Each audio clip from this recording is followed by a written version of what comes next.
Swayam Prabha. Digital India. Educated India.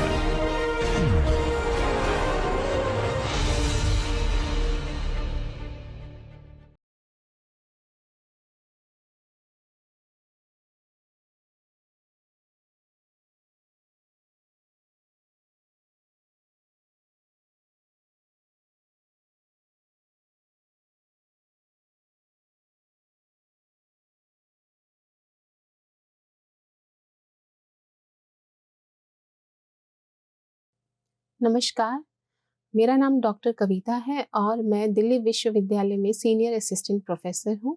मेरे course का शीर्षक यहाँ पे भूमि कानून है। आज के व्याख्यान नंबर 3 में मैं भूमि अधिकारों को नियंत्रित करने वाले व्यक्तिगत कानून के बारे में आपको बताऊंगी।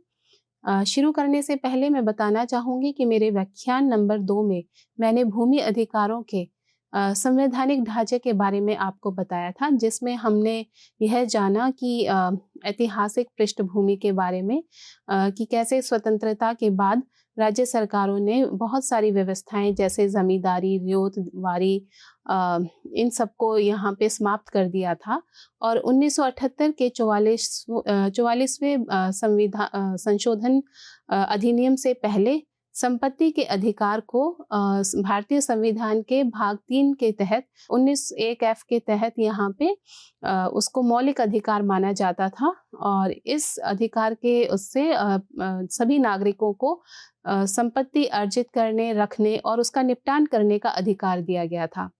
हालांकि इसके 44वें संशोधन के बाद यहाँ पे ये हमारा जो संपत्ति का अधिकार है ये मौलिक अधिकार होने की बजाय यहाँ पे संवैधानिक अधिकार के रूप में यहाँ पे बदल गया और हमारे अनुच्छेद 31 को यहाँ पे अनुच्छेद 300A से प्रतिस्थापित किया गया।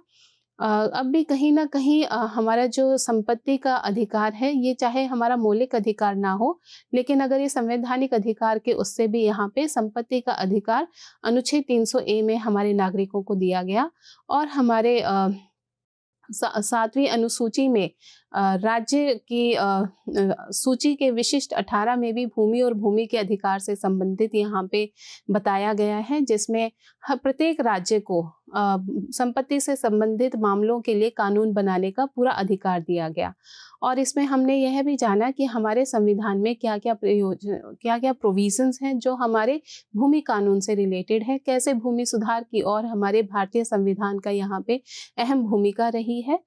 तो अब मैं आपको व्याख्यान 3 में हम भूमि अधिकारों को नियंत्रित करने वाले व्यक्तिगत कानूनों के बारे में हम चर्चा करेंगे। यहाँ पे हिंदू उत्तराधिकार अधिनियम 1956, मुस्लिम पर्सनल लॉ और अन्य पर्सनल लॉ के बारे में।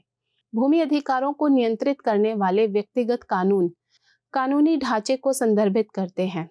व्यक्तिगत कानून एक्चुअली यह वह समूह है जो यहाँ पे विवाह, विरासत, डाइवोर्स, तलाक और इसके नियम को यहाँ पे नियंत्रित करते हैं या पारिवारिक संबंधों से संबंधित मामलों को नियंत्रित करने वाले उनको यहाँ पे संदर्भित करते हैं, जो व्यक्तियों के धार्मिक या सांस्कृतिक संबद्धता के आधार पर भूमि के स्वामित्व, विरासत और हस्तांतरण का निर्धारण करते हैं। ये कानून अक्सर सांस्कृतिक, धार्मिक या प्रथागत प्रथाओं के आधार पर भिन्न होते हैं। उदाहरण के लिए हिंदू कानून के तहत मिताक्षरा और दयाभागा स्कूल विरासत के नियमों को निर्धारित करते हैं, जबकि मुस्लिम कानून कुरान और हदीस के सिद्धांतों पर निर्भर करता है।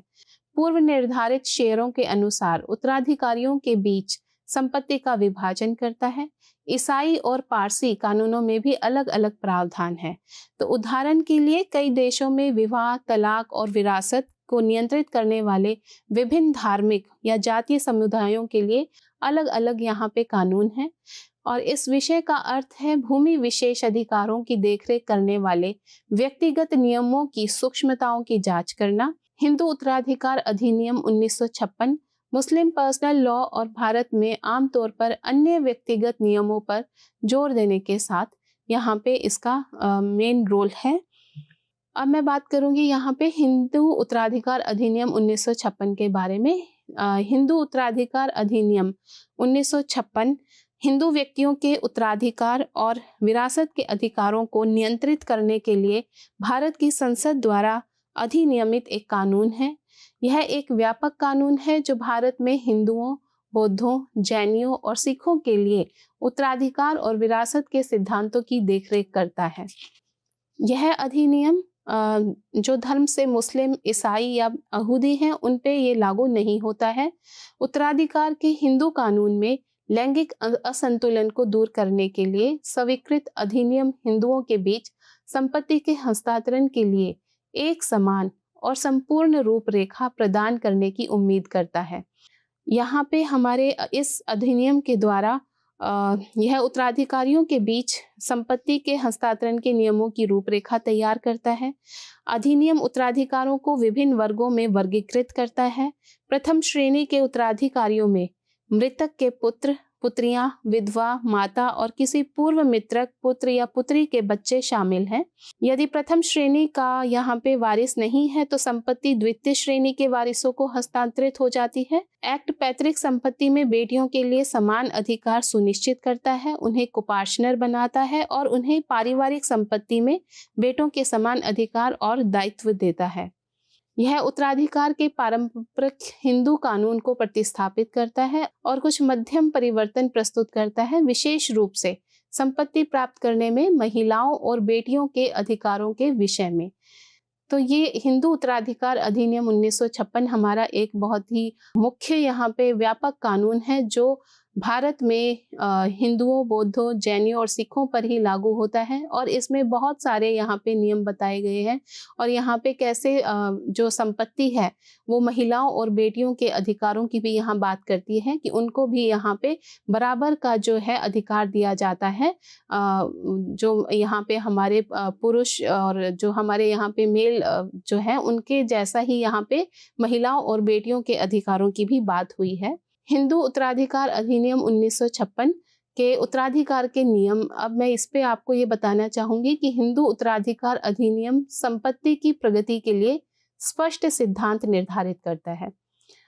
धारा 8 में यहाँ पे दिया भी गया है कि पुरुष उत्तराधिकार के लिए सामान्य नियमों पर चर्चा करती है, जबकि धारा 9 यहाँ पे महिला उत्तराधिकार आदेश को संबोधित करती है। धारा 8 का उद्देश्य यहाँ पे पारंपरिक पारिवारिक संरचनाओं और लिंग भूमिकाओं को ध्यान में रखते हुए मृत हिंदू महिला के उत्तराधिकारियों के बीच संपत्ति का उचित वितरण सुनिश्चित करना है। वहीं पे हमारी जो धारा 9 है ये महिला उत्तराधिकार आदेश को संबोधित करती है। अधिनियम में स्वतंत्र संपत्ति धारा 10 और कोपार्शनरी प्रॉपर्टी धारा 11 और 13 का हस्तांतरण भी शामिल है, जिसे हाल ही में प्रथागत हिंदू कानून के तहत विभिन्न मानकों द्वारा प्रशासित किया गया था। अब मैं यहाँ पे हिंदू उत्तराधिकार अधिनियम 1956 में बेटी के क्या क्या अधिकार हैं वो यहाँ पे बताऊंगी। हिंदू उत्तराधिकार अधिनियम द्वारा प्रस्तुत मुख्य परिवर्तन पैतृक संपत्ति में बेटियों के लिए समान विशेषाधिकारों की स्वीकृति है। हिंदू उत्तराधिकार अधिनियम 1956 के तहत हिंदू उत्तराधिकार संशोधन अधिनियम 2005 द्वारा संशोधित किया गया। बेटियों को पैतृक संपत्ति में बेटों के समान अधिकार दिए गए। इस संशोधन से पहले बेटियों को पैतृक संपत्ति में सीमित अधिकार थे, लेकिन संशोधन का उद्देश्य इस असमानता को दूर करना और उत्तराधिकार के मामलों में लैंगिक समानता को बढ़ावा देना था। हिंदू उत्तराधिकार अधिनियम के तहत बेटियों के अधिकारों के जो प्रमुख प्रावधान है, जो कि यहाँ पे मैंने आपको बताया कि धारा 6 ने चूक के विचार को रद्द भी कर दिया, जो पहले बेटियों को पैतृक संपत्ति प्राप्त करने से रोकता था यदि उनके पिता संपत्ति के विभाजन से पहले गुजर जाते थे। लेकिन अब इस संशोधन के बाद यहाँ पे बेटियों को बेटों के साथ पैतृक संपत्ति में बराबर की हिस्सेदारी दी गई। यह पिता, दादा या परदादा से विरासत में मिली संपत्ति पर लागू होता है, चाहे 2005 में संशोधन लागू होने से पहले या बाद में पूर्वज की मृत्यु हो गई हो। इसके अलावा धारा 15 ने बेटियों को कुपार्शनरी प्रॉपर्टी में बेटों के समान अधिकार प्रदान करके विरासत में समान अधिकार सुनिश्चित किए। तो कहीं ना कहीं हिंदू उत्तराधिकार अधिनियम 1956 के जो 2005 में जो संशोधन यहाँ पे हुआ, उसके बाद जो बेटियों को यहाँ पे जो राइट मिला है, जो पैतृक संपत्ति में उनका अधिकार माना गया है बेटों के बराबर, वो कहीं ना कहीं यहाँ पे मूल्यवान है। अब मैं यहाँ पे बात करूँगी मुस्लिम पर्सनल लॉ की। मुस्लिम पर्सनल लॉ, जिसे शरिया या इस्लामी कानून भी कहा जाता है, कुरान, हदीस और इस्लामी न्याय शास्त्र से लिए गए सख्त सिद्धांतों का यह समूह है। यह मुस्लिम जीवन के विभिन्न हिस्सों की देखरेख करता है, जिसमें उत्तराधिकार, विरासत और भूमि अधिकार शामिल हैं। मुस्लिम पर्सनल लॉ के स्रोत मूल रूप से कुरान, हदीस और इस्लामी शोधकर्ताओं और कानूनी विद्वानों के अनुवाद हैं। विरासत का मुस्लिम कानून। विरासत का मुस्लिम कानून पवित्र पुस्तक में निर्धारित कुरान के निर्देशों और मानकों पर निर्भर करता है। कुरान माता पिता, बच्चों, पत्नियों और परिवार के विभिन्न सदस्यों सहित मुख्य उत्तराधिकारियों के विभिन्न वर्गीकरणों को स्पष्ट प्रस्ताव देता है। इस्लामी कानून में विरासत कुरान और हदीस में उल्लिखित नियमों के एक समूह द्वारा शासित होती है।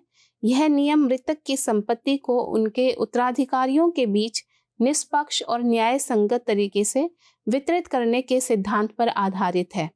इस्लाम में विरासत के कानूनों को फ़रेद या विरासत के इस्लामी कानून के रूप में जाना जाता है। यहाँ विरासत के इस्लामी कानून के जो प्रमुख सिद्धांत है और विशेषताएं हैं वो भी यहाँ पे दी गई हैं। ये कुरान छंद विरासत वितरण को नियंत्रित करते हैं। शेयरों के विभाजन और संपत्ति के अवशिष्ट वितरण के लिए विशिष्ट दिशा निर्देश भी यहाँ पे देते हैं। अब मैं बात करूँगी यहाँ पे मुस्लिम कानून के तहत वारिसों की श्रेणियाँ। यहाँ पे जो शेयर्स हैं, कुरान के वारिस हैं या अवशेष और दूर के दयालु मुस्लिम पर्सनल लॉ के तहत वारिसों की 3 मुख्य श्रेणियाँ हैं। शेयर्स वो लोग हैं जो कुरान द्वारा समर्थित विरासत के एक विशेष हिस्से के लिए योग्य हैं। शेयरर्स। कुरान के शेयर वितरित होने के बाद शेष भाग अवशिष्टों को वितरित किया जाता है। दूर के रिश्तेदार वो लोग हैं जो शेयरर्स और अवशेषों के निशान के बिना यहाँ पे अधिग्रहण करते हैं। कुरान विभिन्न उत्तराधिकारियों के लिए निश्चित शेयरों को निर्दिष्ट करता है जो प्रत्येक वारिस को प्राप्त होने वाली संपत्ति का अनुपात निर्धारित करता है। इस्लामी विरासत कानून में प्राथमिक उत्तराधिकारी मृतक के करीबी रिश्तेदार हैं, जैसे कि पति पत्नी, बच्चे, माता पिता और भाई बहन। किसी भी बकाया ऋण और अंतिम संस्कार के खर्च के भुगतान के बाद संपत्ति निर्धारित शेयरों के अनुसार उत्तराधिकारियों के बीच वितरित की जाती है। सामान्य तौर पर बेटों को एक हिस्सा प्राप्त करने का अधिकार होता है जो बेटियों के हिस्से का 2 गुना होता है। वहीं हमने मुस्लिम कानून के तहत ये जो वारिसों की श्रेणियां हैं, इसमें हमने जाना कि कैसे जो 3 मुख्य श्रेणियां हैं, शेयरर्स, अवशेष और दूर के दयालु में मुस्लिम पर्सनल लॉ में कैसे यहाँ पे विरासत जो है वो की जाती है और कैसे यहाँ पे शेयर वितरित होते हैं, कैसे यहाँ पे जो है संपत्ति या जो भी भूमि से रिलेटेड अधिकार हैं वो यहाँ पे अधिग्रहण करते हैं। अब मैं यहाँ पे अन्य व्यक्तिगत कानून के बारे में बताना चाहूँगी। हिंदू और मुस्लिम पर्सनल लॉ के बावजूद भारत अन्य धार्मिक समुदायों जैसे ईसाई, पारसी और यहूदियों के लिए पर्सनल लॉ को मानता है और लागू करता है। उनके संबंधित समुदायों के लिए ये व्यक्तिगत कानून उत्तराधिकार और विरासत सहित व्यक्तिगत जीवन के विभिन्न पहलुओं को नियंत्रित करते हैं। इन व्यक्तिगत नियमों की स्वीकृति अपने नागरिकों की सख्त और सामाजिक विविधता के संबंध में भारत के दायित्व को दर्शाती है। यहाँ पे भी हमारा उत्तराधिकार का ईसाई कानून, जैसे कि हमने हिंदू में और मुस्लिम पर्सनल लॉ में हमने उत्तराधिकार के उसको जाना, ऐसे ही यहाँ पे उत्तराधिकार का ईसाई कानून है, जिसे भारतीय उत्तराधिकार अधिनियम 1925 में भारत में ईसाइयों के लिए उत्तराधिकार के कानून को प्रशासित किया गया और यह वसीयतनामा और निर्वसियत उत्तराधिकार के लिए दिशा निर्देश निर्धारित करता है। संपत्ति के हस्तांतरण का निर्णय लेता है जब एक ईसाई व्यक्ति एक वसीयत की परवाह किए बिना गुजरता है, जिसका अर्थ है बिना वसीयत के।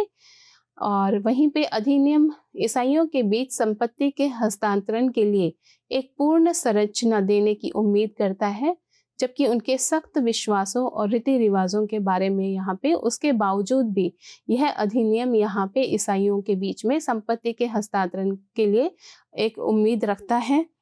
भारत में ईसाइयों के लिए उत्तराधिकार और विरासत को नियंत्रित करने वाले कानून मुख्य रूप से धार्मिक कानूनों के बजाय नागरिक कानूनों पर आधारित होते हैं, पर फिर भी यहाँ पे भारतीय उत्तराधिकार अधिनियम 1925 ईसाइयों सहित सभी धार्मिक संप्रदायों के व्यक्तियों के लिए संपत्ति के उत्तराधिकार और विरासत को नियंत्रित करता है।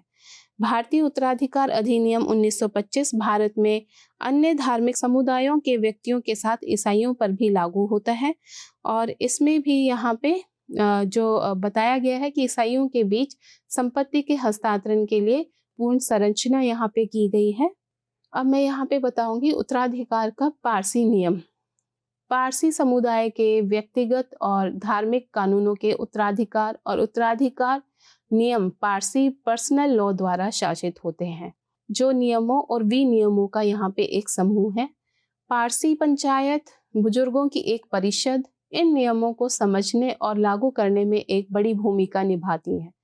उत्तराधिकार के पारसी कानून का उद्देश्य धार्मिक समुदाय के भीतर संपत्ति के व्यवस्थित हस्तांतरण को सुनिश्चित करते हुए उनकी सांस्कृतिक और धार्मिक परंपराओं को संरक्षित करना है। भारत में उत्तराधिकार का पारसी कानून मुख्य रूप से भारतीय उत्तराधिकार अधिनियम 1925 द्वारा ही शासित है, जिसमें पारसियों पर लागू कुछ संशोधन और विशिष्ट प्रावधान हैं, जिन्हें भारतीय कानून के तहत एक विशिष्ट धार्मिक समुदाय के रूप में मान्यता प्राप्त है। इसके अतिरिक्त पारसी विवाह और तलाक अधिनियम 1936 के अधीन है, जिसमें उत्तराधिकार से संबंधित प्रावधान भी शामिल है।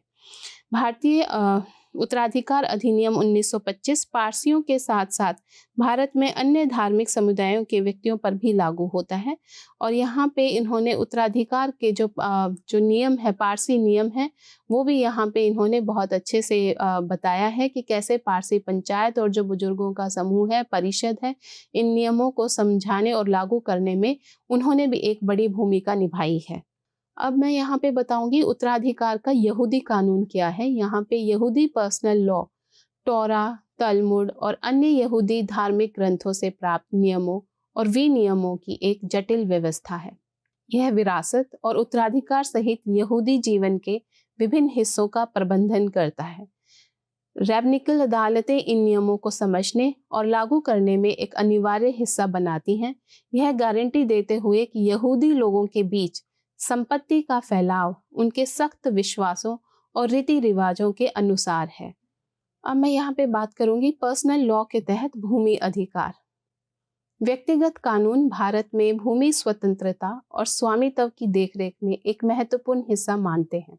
विभिन्न धार्मिक समुदाय अलग अलग व्यक्तिगत कानूनों का पालन करते हैं, जो एक पीढ़ी से शुरू होने वाली भूमि और संपत्ति के आदान प्रदान को प्रशासित करने वाले मानकों और नियमों में विविधता को प्रेरित करते हैं। इन मतभेदों के परिणाम स्वरूप संघर्ष और कठिनाइयां कभी कभी उत्पन्न हो सकती हैं, विशेष रूप से समुदायों के बीच विवादों या व्यक्तिगत कानूनों और संवैधानिक सिद्धांतों के बीच असहमति से जुड़ी स्थितियों में। तो पर्सनल लॉ में भी हमारे यहाँ पे भूमि अधिकार जो है वो नियंत्रित किए जाते हैं। यहाँ पे भी भूमि स्वतंत्रता और स्वामित्व की देखरेख व्यक्तिगत कानून यहाँ पे महत्वपूर्ण हिस्सा निभाते हैं, क्योंकि कहीं ना कहीं विभिन्न धार्मिक समुदायों में अलग अलग व्यक्तिगत कानूनों का पालन किया जाता है। जैसे कि हमने जाना कि उत्तराधिकार का यहूदी में क्या वो है, पारसी में हमारा कैसे हम उस चीज़ को रेगुलेट करते हैं, ऐसे ही हमारा हिंदू और मुस्लिम पर्सनल लॉ विरासत जो क्लास 1 हेयर क्लास 2 हेयर है, उसमें कैसे कैसे जो संपत्ति है वो विभाजित की जाती है। सो इन मतभेदों के परिणाम स्वरूप बहुत सारे संघर्ष और कठिनाइयां भी यहाँ पे उत्पन्न होती हैं और विशेष रूप से समुदायों के बीच जो विवाद होते हैं, व्यक्तिगत कानूनों और संवैधानिक सिद्धांतों के बीच असहमति से जुड़ी स्थितियां यहाँ पे हमने देखी। सुधार के प्रयास यहाँ पे जैसा हमने जाना कि विभिन्न चुनौतियों का सामना यहाँ पे करना पड़ता है, क्योंकि हमारे विभिन्न समुदायों के विभिन्न यहाँ पे कानून हैं। तो हाल के वर्षों में भारत में पर्सनल लॉ में बदलाव और संहिताकरण की मांग बढ़ रही है और ये प्रयास विभिन्न मुद्दों को हल करने की योजना बनाते हैं, जैसे लिंग असंतुलन, अप्रचलित प्रथाएं और संवैधानिक सिद्धांतों के साथ टकराव। व्यक्तिगत कानूनों के परिवर्तन को शामिल करने वाली चर्चाएं और विवाद प्रगति कर रहे हैं। विभिन्न हितधारकों ने विभिन्न पद्धतियों के लिए समर्थन किया है। आवश्यक सुधारों के साथ व्यक्तिगत नियमों की वर्तमान विविधता की सुरक्षा के लिए पूर्ण स्थिरता से जा रहे हैं। तो ये प्रयास विभिन्न मुद्दों को हल करने की योजना बनाने की कोशिश कर रहे हैं, जिनमें प्रमुख है लिंग असंतुलन, अप्रचलित प्रथाएं और संवैधानिक सिद्धांत। इनका ये जो आपस में इनका टकराव है उसको यहाँ पे संतुलित किया जा रहा है। व्यक्तिगत कानूनों के परिवर्तन को शामिल करने वाली चर्चाएं, विवाद प्रगति कर रहे हैं और वहीं पे आवश्यक सुधारों के साथ व्यक्तिगत नियमों की वर्तमान विविधता की सुरक्षा के लिए भी पूर्ण स्थिरता यहाँ पे की जा रही है। अब मैं यहाँ पे संवैधानिक प्रावधान की बात करूंगी, जो कि हमारे यहाँ पे भूमि अधिकारों से संबंधित हैं, जो व्यक्तिगत यहाँ पे मामलों की देखरेख करते हैं। भारतीय संविधान के अनुच्छेद 25 के अनुसार किसी भी धर्म का अभ्यास करने और अपने स्वयं के व्यक्तिगत कानूनों का पालन करने का अधिकार मान्यता प्राप्त और संरक्षित है। इसके बावजूद संविधान का अनुच्छेद 44 इसी तरह एक समान नागरिक संहिता को मंजूरी देने को समायोजित करता है, जो सभी नागरिकों के लिए व्यक्तिगत मामलों की देखरेख करने वाले नियमों की एक विशिष्ट व्यवस्था की उम्मीद करता है, चाहे उनका धर्म या समुदाय कुछ भी हो। वर्तमान व्यक्तिगत नियमों के साथ इन स्थापित व्यवस्थाओं को ऑफसेट करना प्रगति, चर्चा और विचार का विषय हमेशा से रहा है। तो भारतीय संविधान के अनुच्छेद 25 में जैसे हमने जाना कि किसी भी धर्म का अभ्यास करने और अपने स्वयं के व्यक्तिगत कानूनों का पालन करने का अधिकार यहाँ पे दिया गया है। अगर कोई भी धर्म के जो लोग हैं, चाहे वो हिंदू हो, मुस्लिम हो, यहाँ पे उनको फ्रीडम है कि वो किसी भी उसका जो है पालन कर सकते हैं व्यक्तिगत, और यहाँ पे अपने स्वयं के व्यक्तिगत कानूनों का पालन करने का भी अधिकार यहाँ पे दिया गया है। और इसके बावजूद संविधान का जो अनुच्छेद 44 है उसके द्वारा भी यहाँ पे समान नागरिक संहिता की मंजूरी दी गई, जो सभी नागरिकों के लिए व्यक्तिगत मामलों की देखरेख करने के उसमें एक विशिष्ट व्यवस्था की उम्मीद करता है कि सबके लिए ये सामान्य रहेगा। एक समान नागरिक संहिता सब पे यहाँ पे लागू की जाएगी, चाहे वो हिंदू हो, चाहे वो मुस्लिम हो, चाहे वो यहाँ पे क्रिश्चियन हो। और वर्तमान व्यक्तिगत नियमों के साथ इन स्थापित व्यवस्थाओं को यहाँ पे ऑफसेट करना उनकी प्रगति और चर्चा और विचार का यहाँ पे हमेशा विषय रहा है। तो ये हमारे यहाँ पे संवैधानिक प्रावधान है। अब मैं बात करूंगी हमारे न्यायपालिका की भूमिका के बारे में। न्यायपालिका यहाँ पे हमारे भारत में व्यक्तिगत कानूनों की व्याख्या और निर्माण में तत्काल प्रभाव पड़ा। इसे हम जैसे कहते हैं ना कि जो हमारे न्यायालय का जो डिसीजन होता है उसे हम कहते हैं मील के पत्थर के रूप में सार्थक हुआ। वैसे ही यहाँ पे अदालतों ने व्यक्तिगत नियमों से जुड़े विभिन्न मुद्दों को हल किया है। उदाहरण के लिए लैंगिक समानता, संपत्ति के अधिकार और व्यक्तिगत कानूनों और संवैधानिक सिद्धांतों के बीच परस्पर क्रिया। न्यायपालिका भारत में पर्सनल लॉ से संबंधित मामलों की व्याख्या और निर्णय लेने में महत्वपूर्ण भूमिका निभाती है। भारत में व्यक्तिगत कानून जो विवाह, तलाक, विरासत और उत्तराधिकार जैसे पहलुओं को नियंत्रित करते हैं, मुख्य रूप से हिंदू, मुस्लिम, ईसाई, सिख और अन्य सहित विभिन्न समुदायों की धार्मिक और प्रथागत प्रथाओं पर आधारित है। यहाँ बताया गया है कि न्यायपालिका भारत में पर्सनल लॉ के कामकाज और विकास में कैसे योगदान देती है। ये न्यायिक व्याख्याएं मूल रूप से व्यक्तिगत कानूनों के आवेदन और उन्नति को प्रभावित करती हैं, विशेष रूप से भूमि अधिकारों और स्वामित्व के अनुरूप। न्यायपालिका व्यक्तिगत कानूनों की व्याख्या करती है और उन्हें अदालतों के सामने लाए गए विशिष्ट मामलों पर लागू भी करती है। न्यायपालिका यह सुनिश्चित करती है कि पर्सनल लॉ भारतीय संविधान द्वारा गारंटीकृत मौलिक अधिकार को यहाँ पे बनाए रखें, जैसे समानता का अधिकार, धर्म की स्वतंत्रता और गैर भेदभाव। न्यायालयों की लैंगिक समानता, सामाजिक न्याय और व्यक्तिगत अधिकारों को बढ़ावा देने के लिए व्यक्तिगत कानूनों में सुधार और प्रगतिशील व्याख्याएं लाने में महत्वपूर्ण भूमिका निभाई है। अदालतें विवाह, तलाक, विरासत, रख रखाव और संरक्षितता से संबंधित मामलों सहित व्यक्तिगत कानूनों से उत्पन्न विवादों को सुनती है और फैसला करती है। तो ये न्यायिक व्याख्याएं मूल रूप से व्यक्तिगत कानूनों के आवेदन और उन्नति को प्रभावित करती है, क्योंकि जो भी यहाँ पे संपत्ति से संबंधित या जो भी उनके अधिकार का यहाँ पे हनन हुआ है, तो वो यहाँ पे उसकी सुनवाई भी करती है और वहाँ पे अपना डिसीजन भी देती है, जिससे यहाँ पे काफ़ी प्रभाव पड़ा।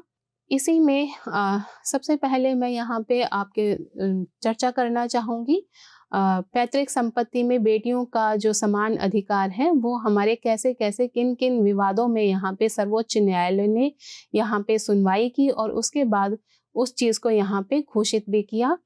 सबसे पहले इसमें मैं आपको बताऊंगी प्रकाश बनाम फूलावती 2016 का जो हमारा विवाद रहा, जिसमें उच्चतम न्यायालय का यह ऐतिहासिक निर्णय माना जाता है। फूलावती ने हिंदू उत्तराधिकार अधिनियम के तहत बेटियों की स्वतंत्रता को महत्वपूर्ण रूप से प्रभावित किया। अदालत ने फैसला किया कि बेटियों को बेटों के रूप में पैतृक संपत्ति में समान सहदायकी अधिकार होंगे, भले ही पिता इन विशेष अधिकारों को प्रभावी बनाने की अनुमति देने वाले संशोधन के समय जीवित ना हो। यह निर्णय अभिविन्यास अलगाव के लिए प्रवृत्त था और गारंटी देता था कि लड़कियां पारिवारिक संपत्ति में अपने वैध प्रस्ताव की गारंटी दे सकती हैं, अनिवार्य रूप से भूमि अधिकारों को प्रभावित कर सकती हैं। तो यहाँ पे प्रकाश बनाम फूलावती में उच्चतम न्यायालय का जो ये ऐतिहासिक निर्णय रहा है कि बेटियों को बेटों के रूप में पैतृक संपत्ति में समान अधिकार दिए जाएंगे, भले ही पिता उन विशेष अधिकारों को प्रभावी बनाने की अनुमति देने वाले संशोधन के समय जीवित ही ना हो या उससे पहले उनकी जो है मृत्यु हो चुकी हो, तो फिर भी यहाँ पे उनको समान अधिकार दिए जाएंगे। दूसरा यहाँ पे विवाद रहा दानम्मा सुरपुर बनाम अमर 2018। इस मामले में भी एक संयुक्त हिंदू परिवार के प्रस्तावक गुरुलिंगप्पा सावदी की 2001 में मृत्यु हो गई। एक विधवा और 4 बच्चों को यहाँ पे पीछे छोड़ दिया, जिसमें से 2 बेटियां दानम्बा और महानंदा और 2 बेटे विजय और अरुण कुमार।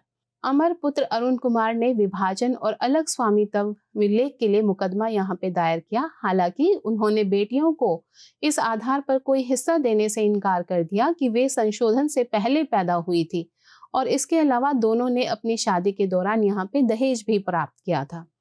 तो यहाँ पे जो हमारे न्यायालय है उसके सामने मुद्दा यह रहा कि क्या बेटियों को इस आधार पर उनके सहदायकी अधिकारों से वंचित किया जा सकता है कि उनका जन्म 2005 के संशोधन अधिनियम के लागू होने से पहले हुआ था। क्या 2005 का संशोधन अधिनियम बेटियों को जन्म से ही सहदायक बनाएगा और उन्हें बेटों के समान कोपाशनरी अधिकार देगा?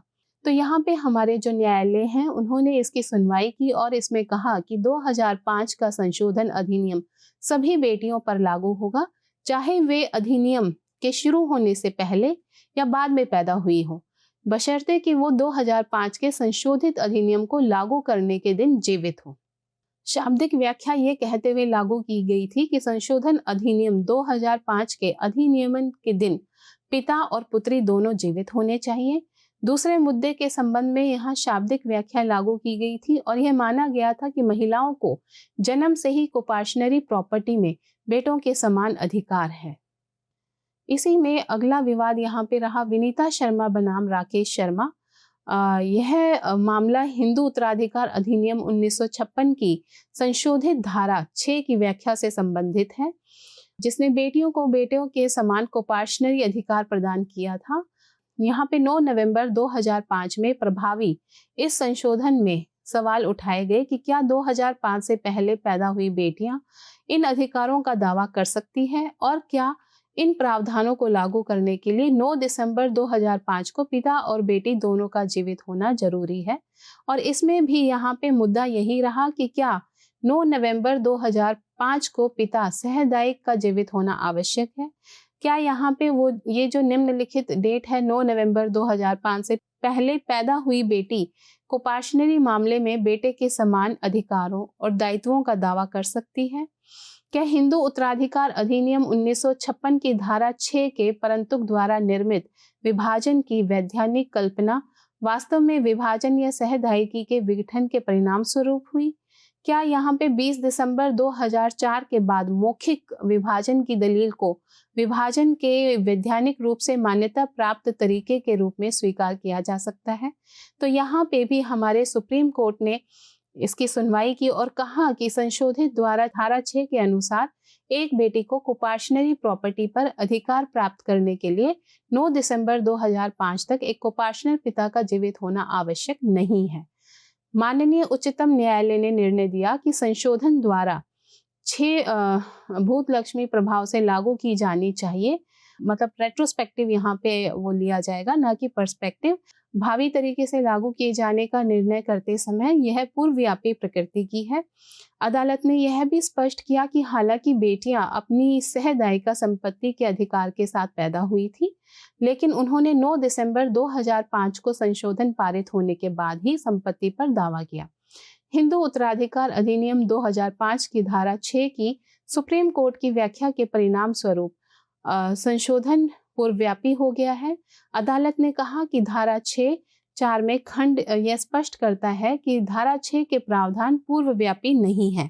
तो कहीं ना कहीं हमारी जो न्यायालय है, यह जितने भी ये इस तरह के विवाद हैं, विवाह से, तलाक से, विभाजन से, विरासत से, रख रखाव और सुरक्षता से संबंधित मामलों सहित व्यक्तिगत कानूनों से उत्पन्न विवादों को सुनती भी है और उनका फैसला भी करती है। इसी में यहाँ पे अगला विवाद रहा मैरी राय बनाम केरल राज्य, जो कि एक ऐतिहासिक मामला यहाँ पे माना गया। यहाँ पे केरल राज्य ने त्रावणकोर ईसाई उत्तराधिकार अधिनियम 1916 की पक्षपातपूर्ण व्यवस्था का परीक्षण किया, जिसने सीरियाई ईसाई महिलाओं को समान संपत्ति के अधिकारों से वंचित कर दिया था। याचिकाकर्ता मैरी राय ने यहाँ पे तर्क दिया कि अधिनियम ने भारतीय संविधान में सम्मानित समानता के सिद्धांतों का दुरुपयोग किया है। अपने फैसले में सुप्रीम कोर्ट ने यहाँ पे भी इस विवाद में त्रावणकोर ईसाई उत्तराधिकार अधिनियम की धारा 24 को रद्द कर दिया, जिसने दिवंगत की संपत्ति को परिवार के व्यक्तियों के बीच विभाजित करने की अनुमति दी, जिसमें बेटी को बेटे के हिस्से का 1/4 हिस्सा मिला। अदालत ने माना कि यह व्यवस्था पूर्वाग्रही थी और कानून के तहत अभिविन्यास, पत्राचार और समकक्ष आश्वासन के मानकों का दुरुपयोग करती है। इसी चरण में अगला जो विवाद रहा वो है मोहम्मद जाफर बिन बनाम कुलसुम बीवी। 1905 का ये हमारा केस है। इस स्थिति के लिए यहाँ पे कलकत्ता उच्च न्यायालय ने भी मुस्लिम कानून के तहत उत्तराधिकार के मुद्दे का प्रबंधन किया। स्पष्ट रूप से एक मृत मुस्लिम की संपत्ति हासिल करने के लिए एक विधवा और बेटी के विशेष अधिकारों के विषय में तथ्य आगा मोहम्मद, यहाँ पे तथ्य की अगर मैं बात करूं तो जो यहाँ पे आगा मोहम्मद जाफर बिन नीम, एक मुस्लिम व्यक्ति की मृत्यु हो गई और इस बात पर विवाद हुआ कि उसकी संपत्ति का वारिस कौन होना चाहिए। वादी कुलसुम मधुमक्खी दिवंगत की विधवा थी और उसने अपनी बेटी के साथ विरासत में एक प्रस्ताव की गारंटी दी। यहाँ पे कलकत्ता उच्च न्यायालय ने उत्तराधिकार के मुस्लिम कानून के नियमों का निरीक्षण किया और माना कि विधवा कुलसुम मधुमक्खी अपने दिवंगत पति या पत्नी की संपत्ति की विरासत में एक प्रस्ताव के लिए योग्य थी। अदालत ने कुरान की प्रासंगिक आयतों सूरह अन-निसा धारा 11 और 12 और इस्लामी शोधकर्ताओं की आलोचनाओं का हवाला देते हुए विरासत में विधवा और बेटी के हिस्से यहाँ पे तय किए। उत्तराधिकार के मुस्लिम कानून के अनुसार यदि कोई बच्चा है तो विधवा मृत पति की संपत्ति के 1/4 हिस्से की हकदार है और यदि कोई बच्चा नहीं है तो विधवा 1/8वें हिस्से की हकदार है। छोटी लड़की इसी तरह कुछ अन्य वैध लाभ भारतीयों के साथ विरासत में एक प्रस्ताव के लिए योग्य है। अदालत के फैसले ने प्रगति के मुस्लिम कानून और दिवंगत की संपत्ति की विरासत में विधवा और लड़की के विशेष हिस्सों के उपयोग की यहाँ पे व्याख्या की। अब मैं यहाँ पे बात करूंगी चुनौतियों और संघर्ष की, जहाँ पे हमारे व्यक्तिगत कानूनों हर एक अलग अलग उसका अलग अलग समुदायों पर यहाँ पे नियंत्रित करते हैं, संदर्भित करते हैं। तो वहीं यहाँ पे उनको कानून चुनौतियों और संघर्ष का भी सामना करना पड़ता है।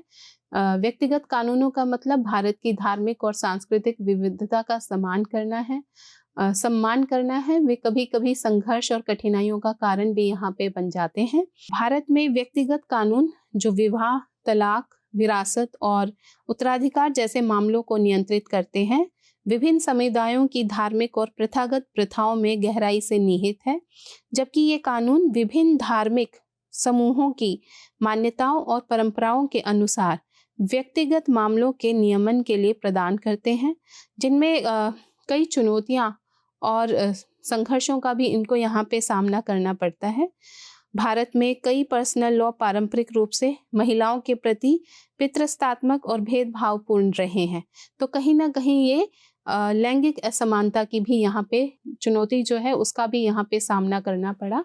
एक रूपता का भी यहाँ पे अभाव रहा कि कहीं ना कहीं भारत बहुवचन कानूनी ढांचे की एक प्रणाली का पालन करता है, जहाँ विभिन्न धार्मिक समुदायों के अपने व्यक्तिगत कानून हैं। मौलिक अधिकारों के साथ भी यहाँ पे संघर्ष रहा। पर्सनल लॉ के कुछ प्रावधान भारतीय संविधान द्वारा गारंटीकृत मौलिक अधिकारों के विपरीत हो सकते हैं, जैसे समानता का अधिकार, धर्म की स्वतंत्रता और गैर भेदभाव। अंतर धार्मिक विवाह एक चुनौती पेश करते हैं जब जोड़े के लिए लागू व्यक्तिगत कानूनों का निर्धारण करने की बात आती है। ऐसे मामलों में विवाह, तलाक और विरासत के अधिकारों को नियंत्रित करने वाले कानून की पसंद के बारे में संघर्ष उत्पन्न हो सकते हैं, खासकर अगर युगल विभिन्न धार्मिक समुदायों से संबंधित है। जैसे कि यहाँ पे मैंने आपको बताया कि अगर दो जोड़े जो यहाँ पे अलग अलग समुदायों से यहाँ पे उनका जन्म हुआ है, एक हिंदू है एक मुस्लिम है, तो कहीं ना कहीं वहाँ पे जो चुनौतियाँ यहाँ पे सामने आती हैं कि दोनों का अलग अलग समुदाय है, वहाँ पे किसका वहाँ पे जो है वो अप्लाई होगा, लॉ गवर्निंग लॉ क्या रहेगा। अंतर धार्मिक विवाह हमेशा एक चुनौती यहाँ पे पेश करते हैं जब जोड़े के लिए लागू व्यक्तिगत कानूनों का निर्धारण करने की बात आती है, क्योंकि कहीं ना कहीं कानून की पसंद के बारे में संघर्ष उत्पन्न हो सकते हैं कि एक चाहेगा कि उसका जो है हिंदू जो है अधिनियम 1956 उत्तराधिकार यहाँ पे लागू किया जाए, दूसरा चाहेगा कि उसका मुस्लिम उससे यहाँ पे जो है निपटान हो उस मुद्दे का। तो कहीं ना कहीं ये चुनौतियाँ यहाँ पे जो है इनका सामना करना पड़ सकता है। व्यक्तिगत कानूनों का यहाँ पे मतलब ही यही है कि भारत की धार्मिक और सांस्कृतिक विविधता का यहाँ पे सम्मान करना, जैसे कि हमारे भारतीय संविधान में भी धारा 25 में यहाँ पे कहा गया है कि हम हर एक के धर्म का यहाँ सम्मान करें और हर एक की यहाँ पे मर्जी है कि वो किसी भी समुदाय में जाके वहाँ के धर्म को यहाँ अपने जो है उसको मान सकता है। क्योंकि हमने अभी तक देखा कि ये जितने भी हमारे प्रयास हैं, जितने भी यहाँ पे ये जो अधिनियम हैं, चाहे वो मुस्लिम समुदाय के लिए, हिंदू के लिए, यहूदी, क्रिश्चियन, तो भूमि विशेष अधिकारों की देखरेख करने वाले व्यक्तिगत कानूनों को शामिल करने वाली कठिनाइयों और संघर्षों को दूर करने के लिए एक व्यापक कार्य प्रणाली महत्वपूर्ण है। कि ये तो हमने देखा कि उनका क्या वो रहा, क्या क्या चुनौतियां उन्होंने यहाँ पे उनका सामना किया, संघर्ष का सामना किया, ये उनके वहाँ पे जो अधिनियम है कैसे उनको नियंत्रित करती है अगर कोई भी मामले ऐसे आते हैं। लेकिन इनका आगे आने वाले भूतकाल में इनका क्या वो रहेगा, वो यहाँ पे मैं आपको बता रही हूँ कि इसमें व्यक्तिगत कानूनों में परिवर्तन शामिल हो सकते हैं ताकि उन्हें स्थापित मानकों में समायोजित किया जा सके और लैंगिक समानता और नागरिक अधिकारों की गारंटी दी जा सके। इसके अलावा सख्त और सामाजिक प्रथाओं की विविधता के बारे में व्यक्तिगत कानूनों को वर्गीकृत करने और फिट करने के प्रयास यहाँ पे किए जा सकते हैं। आखिरकार उद्देश्य यहाँ पे निजी नियमों और स्थापित मानकों के बीच किसी प्रकार का सामंजस्य स्थापित करना होना चाहिए जो भूमि स्वतंत्रता के प्रशासन में समावेशिता और निष्पक्षता को आगे बढ़ाता है। तो इसमें व्यक्तिगत कानूनों में परिवर्तन शामिल हो सकते हैं आगे भी, जैसा कि यहाँ पे होता आया है। तो कहीं ना कहीं जो लैंगिक असमानता है और नागरिक अधिकारों की यहाँ पे गारंटी है वो यहाँ पे दी जा सकती है और भी अच्छे यहाँ पे प्रावधान बनाए जा सकते हैं। जितने भी ये स्थापित मानकों और उद्देश्य निजी नियमों की अगर यहाँ पे बात करें, इनमें सामंजस्य बनाना यहाँ पे बहुत ही अनिवार्य है। उसे स्थापित किया जा सकता है जो भूमि स्वतंत्रता के प्रशासन में समावेशिता और निष्पक्षता को आगे बढ़ाएगा। हिंदू उत्तराधिकार अधिनियम 1956 के तहत हिंदू उत्तराधिकार अधिनियम 2005 द्वारा जो ये यहाँ पे संशोधित किया गया, जिसमें बेटियों को पैतृक संपत्ति में बेटों के समान अधिकार दिए गए हैं। तो इस संशोधन ने बेटियों को कोपार्शनरी अधिकार प्रदान किए। इसका मतलब यह है कि बेटियां अब बेटों की तरह ही अपनी पैतृक संपत्ति में जन्म की सहदायिक हैं। बेटियों को बेटों के साथ पैतृक संपत्ति में बराबर की हिस्सेदारी की हकदार हैं, चाहे वे 2005 में संशोधन लागू होने से पहले या बाद में पूर्वज की मृत्यु हो गई हो।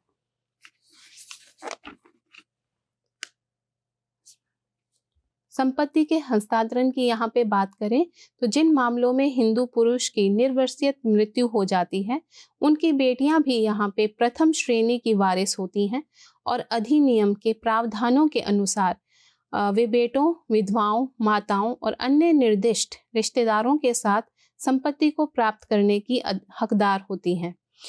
पूर्वव्यापी इसके प्रभाव की बात करें तो इस संशोधन का यहाँ पे पूर्वव्यापी प्रभाव है, जिसका अर्थ है कि यह संशोधन लागू होने से पहले या बाद में पैदा हुई बेटियों पर लागू होता है। यह सुनिश्चित करता है कि बेटियों को पैतृक संपत्ति में समान अधिकार है, भले ही वे कब पैदा हुई हों।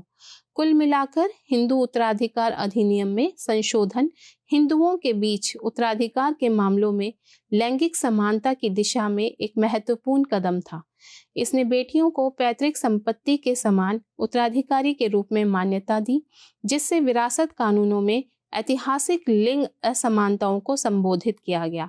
इस तरह हमारे इस संशोधन ने 2005 के संशोधन ने हिंदू उत्तराधिकार अधिनियम में अहम भूमिका निभाई कि जिसके द्वारा यहाँ पे बेटियों को भी पैतृक संपत्ति में बराबर का हिस्सेदार माना गया, और चाहे वो 2005 के बाद जन्मी हो या उनका जो है मृत्यु यहाँ पे पिता की पहले हो गई हो, तो कहीं ना कहीं वो तब भी इस चीज़ का यहाँ पे लाभ उठा सकती हैं। तो ये जो धारा 6 है यहाँ पे, इसने जो ये चूक के विचार को रद्द कर दिया कि पहले बेटियों को ये कह दिया जाता था कि इनके शादी में जो दहेज दिया है वही बस इनका हक है। तो अब यहाँ पे बराबर की हक और जिम्मेदारी की यहाँ पे बात की गई है। ये धारा 6 में जो हमारा संशोधन के बाद यहाँ पे आया, जिसने ये बराबर का हक देते हुए लैंगिक असमानता जो हमारी यहाँ पे रही है उसको भी यहाँ पे दूर करने में एक महत्वपूर्ण कदम निभाया। तो अब बेटियों को पैतृक संपत्ति के समान उत्तराधिकारी के रूप में इसमें मान्यता दी गई। उत्तराधिकार और विरासत के मामलों में पारसियों के लिए यह सलाह दी जाती है कि वे भारतीय उत्तराधिकार अधिनियम 1925 और पारसी पर्सनल लॉ के विशिष्ट प्रावधानों से परिचित पेशेवरों से कानूनी सहायता लें। कानूनी सलाहकार संपत्ति नियोजन, वसीयत, प्रारूपण और लागू कानूनों के अनुसार संपत्ति के वितरण पर मार्गदर्शन यहाँ पे प्रदान कर सकते हैं। पारसियों को भारतीय उत्तराधिकार अधिनियम 1925 के तहत एक वसीयतनामा बनाने का भी यहाँ पे अधिकार है, जिसमें यह निर्दिष्ट किया गया है कि वे अपनी मृत्यु के बाद अपनी संपत्ति कैसे वितरित करना चाहते हैं। वसीयत को वैध और परिवर्तनीय होने के लिए अधिनियम द्वारा निर्धारित औपचारिकताओं का पालन यहाँ पे करना चाहिए। हालांकि पारसी पर्सनल लॉ के कुछ विशिष्ट प्रावधान वसीयत के मामले में उत्तराधिकारियों के बीच संपत्ति के वितरण को भी प्रभावित यहाँ पे कर सकते हैं। भारतीय उत्तराधिकार अधिनियम प्राथमिकता के पूर्व निर्धारित क्रम के अनुसार यहाँ पे पति पत्नी, बच्चों, माता पिता, भाई बहनों और अन्य रिश्तेदारों सहित कानूनी उत्तराधिकारियों के बीच मृत व्यक्ति की संपत्ति के वितरण का प्रावधान करता है।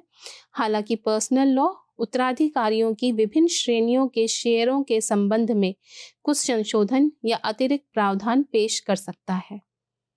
अंत में मैं यही कहना चाहूँगी कि जो ये भूमि अधिकारों को नियंत्रित करने वाले हमारे व्यक्तिगत कानून हैं, जो विभिन्न सांस्कृतिक और धार्मिक समुदायों के भीतर संपत्ति के स्वामित्व, विरासत और हस्तांतरण को आकार देने में महत्वपूर्ण भूमिका निभाते हैं।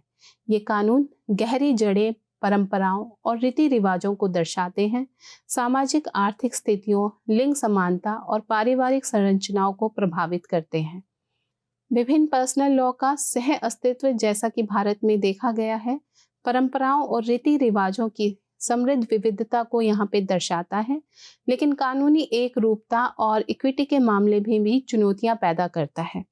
व्यक्तिगत कानून कभी कभी पारंपरिक प्रथाओं और आधुनिक कानूनी सिद्धांतों के बीच संघर्ष के कारण बन सकते हैं, खासकर लैंगिक समानता और व्यक्तिगत अधिकारों जैसे क्षेत्रों में। व्यापक कानूनी ढांचे के साथ व्यक्तिगत कानूनों को सुधारने या सामंजस्य बनाने के प्रयास दुनिया भर के कई देशों में यहाँ पे चल भी रहे हैं। आधुनिक कानूनी सुधारों के साथ इन पारंपरिक रूपरेखाओं को संतुलित करना उचित और न्यायपूर्ण भूमि वितरण सुनिश्चित करने के लिए एक विवादास्पद, अभी तक आवश्यक प्रयास है। व्यक्तिगत कानूनों की जटिलताओं को समझना और संबोधित करना एक अधिक न्याय संगत समाज को बढ़ावा देने के लिए आवश्यक है, जो व्यक्तिगत अधिकारों और सामुदायिक मानदंडों दोनों का सम्मान करता है। हिंदू उत्तराधिकार अधिनियम, मुस्लिम पर्सनल लॉ, अन्य व्यक्तिगत कानून भारी बदलावों से गुजरे हैं। हालांकि आगे के प्रयासों से भूमि विशेष अधिकारों के संबंध में अभिविन्यास, संतुलन, सामंजस्य और व्यवहार्य निष्पादन की गारंटी देने की भी उम्मीद है। तो जैसे मैंने इसमें अभी संक्षिप्त रूप में आपको बताया कि जो आधुनिक कानूनी सुधारों के साथ यहाँ पे हमने जो पारंपरिक रूपरेखाओं का जो संतुलन यहाँ पे न्यायपूर्ण भूमिका वितरण सुनिश्चित करने के लिए एक विवादास्पद अभी तक आवश्यक यहाँ पे प्रयास रहा है, और वो कहीं ना कहीं देखा भी गया है कि ये जो हमारे विभिन्न पर्सनल लॉज हैं, जैसे कि हिंदू उत्तराधिकार अधिनियम, मुस्लिम पर्सनल लॉ या अन्य व्यक्तिगत कानून, ये अपनी अपनी परंपराओं और रीति रिवाजों की समृद्ध विविधता को यहाँ पे दर्शाता है। तो कहीं ना कहीं कानूनी एक रूपता और इक्विटी के मामले में यहाँ पे चुनौतियाँ पैदा हो सकती हैं, जैसा कि मैंने अपने पहली स्लाइड में भी यहाँ पे डिस्कस किया, यहाँ पे आपके साथ चर्चा की कि कैसे ये दो समुदायों के लोग अगर एक साथ यहाँ पे विवाह करते हैं तो वहाँ पे बहुत सारी दिक्कतों का सामना करना पड़ सकता है कि अगर उनके पिता की जो विरासत में जो उन्हें संपत्ति मिलनी चाहिए तो वो कौन से यहाँ पे जो है लॉ यहाँ पे लागू होगा, कि मुस्लिम पर्सनल लॉ लागू होगा अगर लड़का मुस्लिम है और लड़की यहाँ पे हिंदू है तो उसको क्या यहाँ पे ये जो संशोधन हुआ है उसके अनुसार यहाँ पे उसको बेटे के समान पूरा यहाँ पे अधिकार दिया जाएगा या नहीं। तो इस तरह की चुनौतियां का यहाँ पे सामना करना पड़ा। सो मेरे दृष्टिकोण के अनुसार भारत में भूमि विशेष अधिकारों की देखरेख करने वाले ये पर्सनल लॉज का मुद्दा एक जटिल मुद्दा है। एक और व्यक्तिगत नियम विभिन्न नेटवर्कों के सामाजिक और सख्त रीति रिवाजों में अच्छी तरह से स्थापित हैं और उनकी सुरक्षा भारतीय संस्कृति की विविधता और बहुलवादी बनावट के संबंध में मौलिक है। ये नियम उन नेटवर्कों के लिए राक्षसी महत्व रखते हैं जिनकी वे देखरेख करते हैं और एक समान सामान्य कोड के साथ उनका कुल रद्दीकरण या दमन उनके सामाजिक व्यक्तित्व और स्वतंत्रता के विघटन के रूप में दिखाई देना चाहिए था। तो कहीं ना कहीं मेरे दृष्टिकोण के अनुसार यहाँ पे जो भारत में भूमि विशेष अधिकारों की देखरेख करने वाले ये हमारे विभिन्न पर्सनल लॉज जो है, तो ये कहीं ना कहीं एक जटिल मुद्दा है जो अभी मैंने आपको बताया कि एक और व्यक्तिगत नियम विभिन्न नेटवर्कों के सामाजिक और सख्त रीति रिवाजों में अच्छी तरह से स्थापित हैं। उनकी अलग अलग भारतीय संस्कृति है, उनकी सुरक्षा करना उनकी विविधता और बहुलवादी बनावट के संबंध में यहाँ पे मौलिक है। बहरहाल यह पहचानना भी महत्वपूर्ण है कि व्यक्तिगत नियमों के कुछ हिस्से विशेष रूप से विरासत और प्रगति से जुड़े लोग अभिविन्यास, निष्पक्षता, नागरिक अधिकारों और प्रमुख विशेष अधिकारों के पवित्र मानकों के साथ संघर्ष कर सकते हैं। व्यक्तिगत कानूनों का सम्मान किया जाना चाहिए जबकि बड़े संवैधानिक ढांचे के अनुरूप होना चाहिए और समानता और गैर भेदभाव के सामाजिक मूल्यों को यहाँ पे विकसित करना चाहिए। यह संतुलित होगा तभी यहाँ पे सबका विकास होगा। तो ये जो व्यक्तिगत कानूनों का सम्मान हम एक दूसरे के जो सम्मान देते हैं, जैसे हिंदू जो है वो यहाँ पे हम लोग अब देखते हैं आजकल कोई ऐसा भेदभाव नहीं है।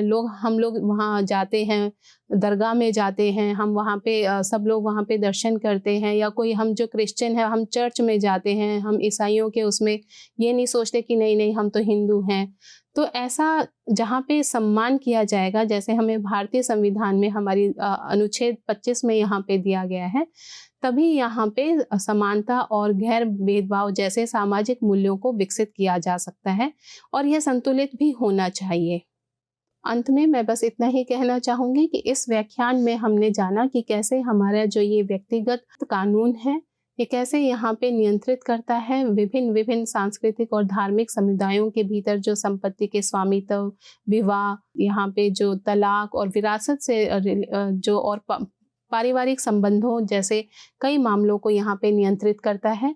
तो वो यहाँ पे जो हमारे भारतीय संविधान में जो प्रावधान है उनको भी यहाँ पे ध्यान में रखते हुए और सभी समुदायों को जो अलग-अलग पर्सनल लॉज यहाँ पे रेगुलेट करते हैं, तो उस तरह से यहाँ पे जो है भूमि अधिकारों को नियंत्रित किया जा सकता है। धन्यवाद।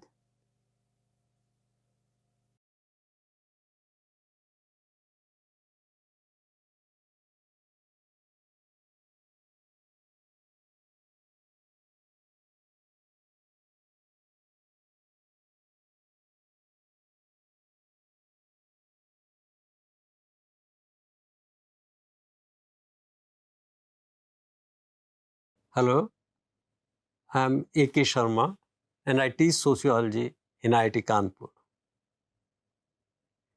You may ask, how do sociologists view religion? Religion is becoming an important issue for our society. Now, sociologists, this is true that sociologists explain one thing in terms of other things of society. So, religion, if you ask sociologists to explain religion, they will explain religion in terms of other things of society, like education, economic development. In sociology of religion, there are two major traditions actually. In one tradition, to use language of methodology, in one tradition, religion is a dependent variable. In another tradition, religion is an independent variable. What I mean is that in the view of Karl Marx, who said that religion is the opium of the working class, religion is closely associated with contradictions or relations of class in society.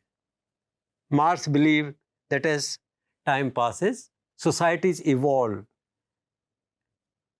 And this evolution of society is dialectical, like from a classless society to a class society, class formation, and eventually, again, a classless society will emerge.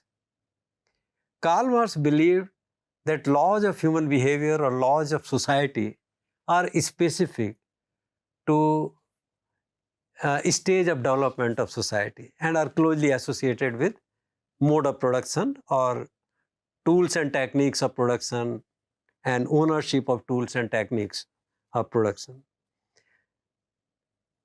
To Karl Marx, who think that a modern society is a capitalist society, religion is the dependent variable which needs to be explained in terms of class relations.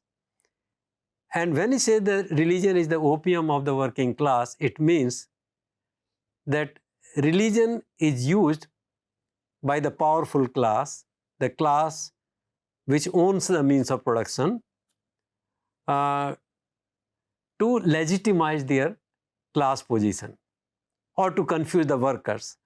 Let the workers think that if they are poor, if they are exploited, and if they suffer from various kinds of problems, it is because of their fate or their deeds in the previous births, and not develop the revolutionary consciousness to analyze the real causes of their poverty or exploitation or ill health. This is one view, and religion is the dependent variable, which also means that tomorrow in socialist society or in communist society, if it ever emerges and society becomes classless once again, religion may not exist. Now, according to another view, Max Weber, religion is actually the independent variable that explains emergence of something else. And that something else is the emergence of capitalism. Max Weber said that unlike in the Hindu countries or the Muslim countries or Christian countries where influence of Catholic Christianity was rampant, capitalism, as we understand by capitalist institutions, capitalism could not have developed. It does not mean that people, Hindus or Muslims or Catholic, Christian, they were not acquisitive in nature, but there was a difference between them and those influenced by Protestant ethics in certain countries of Western Europe. And the difference was that these people did not use what they earned from their enterprises for comforts or for saving or for security or for status or prestige. But whatever they earned from their enterprise, they further invested this in the enterprise itself, and they lived simple life. By living simple life and spending the earnings back in the enterprise leads to emergence of capitalism in Western Europe. Here you see that religion is the cause. So at some point of time, some philosopher, his name was Calvin, who gave a new turn to Christianity and propounded the philosophy of a new philosophy of Protestantism, also called Puritanism, the theory of predestination, which created anxiety in people's mind to know whether they are elect or not, whether after their death they will go to hell or heaven. So this reinvesting in enterprise and not using the profits for their own gains or for their own comforts, this produce capitalist society or industrialization. In simple language, industrialization or this produce economic development first in the countries of Northwest Europe. And another issue which sociology tackles with regard to religion is whether we are secularizing. Now it has been found that in the Western countries, with urbanization, economic development, industrialization, education, democracy, there is a fall in religiosity. But in our country, secularization is defined in a different way because we are a plural society, and for thousands of years, all religions have been juxtaposed in our country. So we define secularization as a process in which a state maintains equal distance from all the religions, but does not become irreligious state. So, but this kind of definition or this approach of a state obviously is going to raise new issues, new social problems and religious issues, other issues, but this is what it is. So, sociologists of religion will also study this process of tensions in the process of secularization in a plural country like India. Thank you.